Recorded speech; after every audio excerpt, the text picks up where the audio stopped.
Now, let us talk about the OSI model. Now, the OSI model is nothing more than a model. I mean, that's really the best way to explain it. So, if I wanted to build an airplane, what would I do?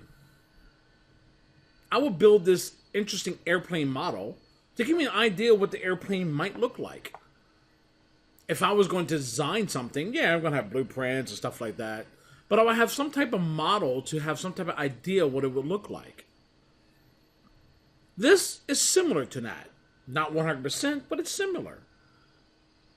If I wanted to have this method, this way of communicating between one device and another, I would have some type of model to use to make sure that communication happened between one PC and another.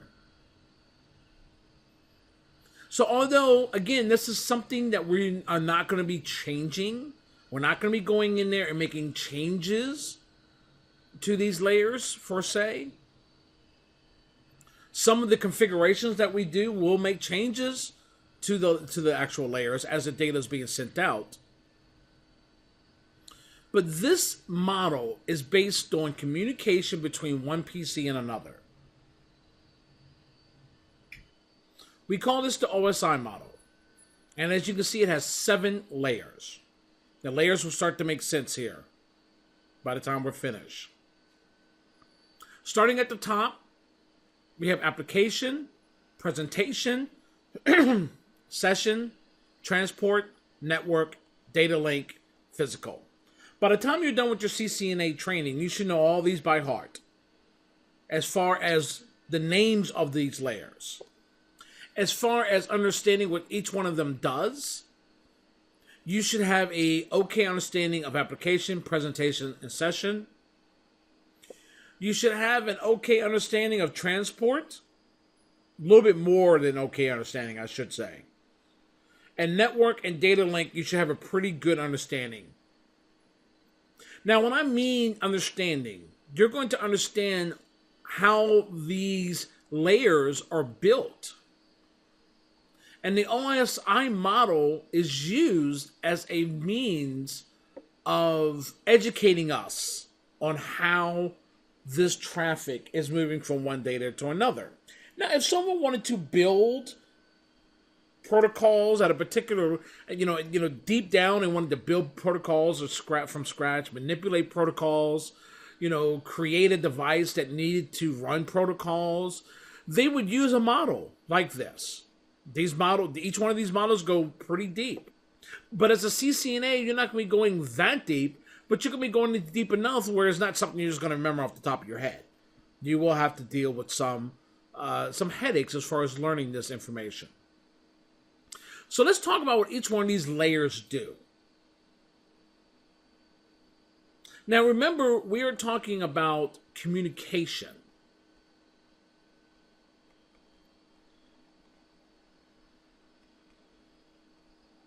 So when we're sending traffic from PC 1 to 2, depending on what type of data we're going to be grabbing, we might not use all the layers. But let's say we're actually going to use all the layers for this particular application, or for this particular transmission. And PC1 is going to communicate with PC2, and what he wants to get is some data, and we'll say web page data. So you go out and you say, hey, I'm going to go to www.yahoo.com. Now, this information is going to be sent over to PC, and PC2 says, let me give you that information. So what I'm going to do is, I'm going to send you this information, and as I'm sending it to you, I'm going to build my layers one by one before I send this traffic out. So, the application layer. The application layer is really where the user sits. So if I was sitting on a web browser here, this is where the user will interact with the application. Now, when you start reading about each one of these layers, it's a lot to them. I'm just giving you the basics. So a user sits down here, uses a particular application, and that application will be communicating with another device. So in this application, we'll use Firefox. Web browser. We go into Firefox, we type in yahoo.com. We send that information over here. And PC2 is going to be using some information that he sent back. He's going to have a presentation layer in that data. Now, this presentation layer pretty much does what it says. It's how the data needs to be presented to the user. Have you ever pulled up a web page and the data was like all in this format? You know, normally, you know, this piece of data should be over here on the page in this box, and this piece of data should be up here at the header somewhere. You know, and this one should be a picture sitting over here. You know, but somehow the presentation information didn't get sent over. Somehow the presentation layer got corrupted, got messed up somewhere. So we end up getting this type of format. That's all on the left-hand side, all up and down, and it doesn't make any sense. It's happened to me many times. This is the presentation layer not being sent over to where it needs to get to. Somehow the presentation layer did not either present the information correctly, or it just wasn't sent over, so that other PC that's receiving that information didn't know how to present the data to the user. Does that make sense? So this presentation layer, its job is to make sure that the data is presented correctly. Now, you can look at the fact that I'm a user and I'm going to use this application. The application is going to send information to the presentation layer saying, look, this is how I want this to be presented before it's sent out. And then the presentation layer is going to actually look towards the session to create a session between two PCs. And we're going to talk about that in a minute. Now, I'm not saying the presentation is heavily relied on the session, but each one of these layers works with each other. They're relied on each other to do their job so their job can be done. Read about the OSI model.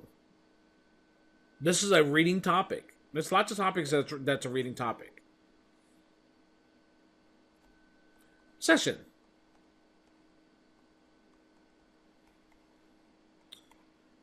A session is the means of creating communication from one PC from another.